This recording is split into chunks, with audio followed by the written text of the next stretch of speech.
হরে কৃষ্ণ, জয় গীতা। হরে কৃষ্ণ কৃষ্ণ কৃষ্ণ হরে হরে, হরে রাম রাম রাম হরে হরে।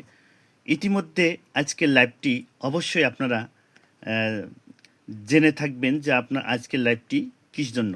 আজকের লাইভটি আমি করব বর্তমান যে বাংলাদেশে নবম পে স্কেল নিয়ে যেটি শুরু হয়েছে, যে হবে হবে না এরকম। তো আমরা হাত পা বাঁধা থাকার কারণে আমরা প্রকাশ্যে কোনো আন্দোলন বা প্রকাশ্যে কোনো কথা বলতে পারি না।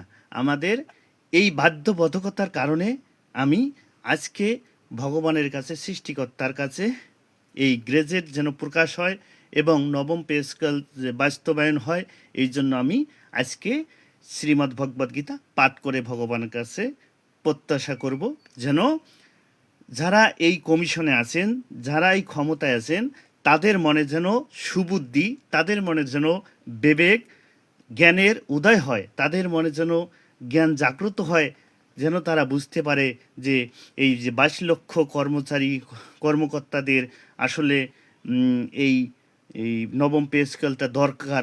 কেননা 10 বছর ধরে তারা কোনো পে স্কেল পায়নি, 11 বছর চলছে।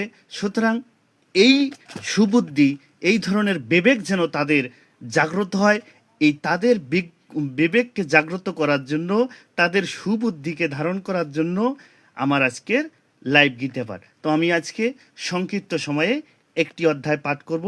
এখানে লটারির মাধ্যমে আমি দেখাতে চাবো যে কোন অধ্যায়টা পাঠ করব। আমি এখানেই আপনাদের সামনে বলছি। এখানে 700 শ্লোক এবং 84টা মাহাত্ম্য আছে। তো 784টা টোকেনের মধ্যে আমি একটি টোকেন উঠাবো। তো যেই টোকেনটা উঠাবো, যে শ্লোকটি পড়বে, অর্থাৎ ওই অধ্যায়টা আমি পাঠ করে শোনাবো এবং ওই শ্লোকটি বিস্তারিতভাবে ব্যাখ্যা করব। দেখি। হরে কৃষ্ণ কৃষ্ণ কৃষ্ণ হরে হরে, হরে রাম রাম রাম হরে হরে। আমি একটি টোকেন নেওয়ার চেষ্টা করছি, একটি টোকেন নিচ্ছি। টোকেনটা আপনাকে দেখানোর চেষ্টা করি। এটি হচ্ছে, আপনার তো উল্টে দেখবেন, দেখা যাচ্ছে?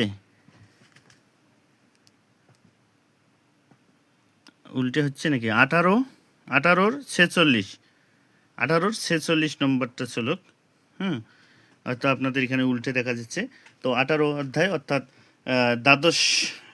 অষ্টাদশ অধ্যায়, আমরা মুখ্য যোগের 46 নম্বর শ্লোকটি আগে দেখি কি, তারপরে আমরা পুরো অধ্যায়টা পাঠ করব। অষ্টাদশ অধ্যায় মুখ্য যোগ, আমাদের সর্বশেষ মুখ্য প্রাপ্তি। তো শ্রীকৃষ্ণ ভগবানের যে ইচ্ছায় আজকের যে দেখেন লটারির মাধ্যমে 784 শ্লোকটার মধ্যে এই অষ্টাদশ অধ্যায় উঠেছে, মানে কি যে আমরা আসলে এটা সাফল্য হওয়ার সম্ভাবনা আছে। কেননা মুখ্য যোগ মানে মুখ্য প্রাপ্তি বা মুক্তি, পরম প্রাপ্তি যেটা, সেটি কিন্তু এর মাধ্যমে প্রমাণ হয়ে গেল। সুতরাং এটি হওয়ার সম্ভাবনা আছে। তো আমরা দেখি অষ্টাদশ অধ্যায়ের 46 নম্বর শ্লোকে বলছে,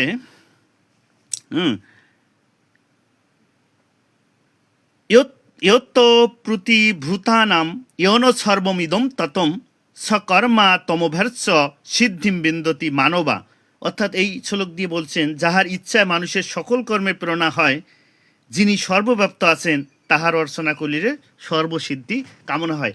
দেখুন, আজকে আমি লটারির মাধ্যমে একটি টোকেন তুললাম, যেখানে আপনারা হয়তো এটা কাকতলীয়ভাবে হলেও হতে পারে বা বিশ্বাসযোগ্য হতে পারে, যেখানে এতগুলো শ্লোক থাকার কারণে একটি উঠছে এবং সেটির সাথে কিন্তু এই যে আমাদের নবম পে স্কেল, সেটি কিন্তু মিলে যাচ্ছে। কেমন করে? অধ্যায়টাও মিলে গেল যে পরম প্রাপ্তি বা মুখ্য লাভ বা পরম যেটা সর্বশেষ চূড়ান্ত সিদ্ধান্ত, সেটি কিন্তু পেয়েছি অষ্টাদশ অধ্যায় থেকে। আর 46 নম্বর শ্লোকটাও বলছে, ইয় প্রবৃত্ত ভূতানাম ইয়নো সর্বমিদম ততম সকর্মা তমভ্যর্চ সিদ্ধিম বিন্দতি মানবা। অর্থাৎ যাহার ইচ্ছায় মানুষের সকল কর্মে প্রেরণা হয়, যিনি সর্বব্যাপ্ত আছেন, তাহার অর্চনা করিলে সর্বসিদ্ধি লাভ হয়। অর্থাৎ তাহলে আমরা ভগবানের অর্চনা করি, আমরা সর্বসিদ্ধি লাভ চাই না, আমরা শুধু আজকের প্রার্থনা করি যে সকলের যে মনের আশা, সকলের যে একটা মনোবেধি, এটা যেন দূর হয়। এটা যেন আমরা প্রার্থনার মাধ্যমে, আজকে সেই গীতা পাঠের মাধ্যমে যেন আমরা আজকে কি করে নবম পে স্কেলটা কার্যকর হয়, বাস্তবায়ন হয় এবং গেজেট প্রকাশ হয়, যেন তারা আর কোনো তালবাহানা করতে না পারে। চলুন আমরা পুরো অধ্যায়টা পাঠ করে দেখি পুরো অধ্যায়টা কি বলা হয়েছে।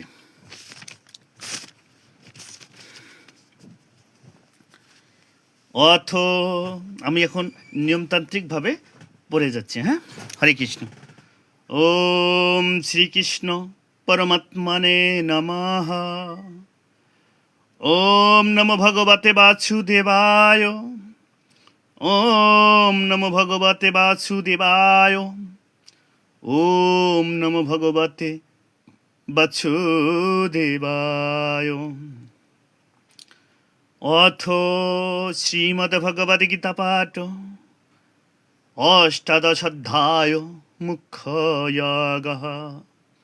অর্জুনবাচ সন্ন্যাসস্য মহাবাহো তত্ত্বং বেদিতুম দুঃখিত। অর্জুনবাচ ওম শ্রীকৃষ্ণ পরমাত্মনে নমঃ। ওম নমো ভগবতে বাসুদেবায়। ওম নমো ভগবতে বাসুদেবায়।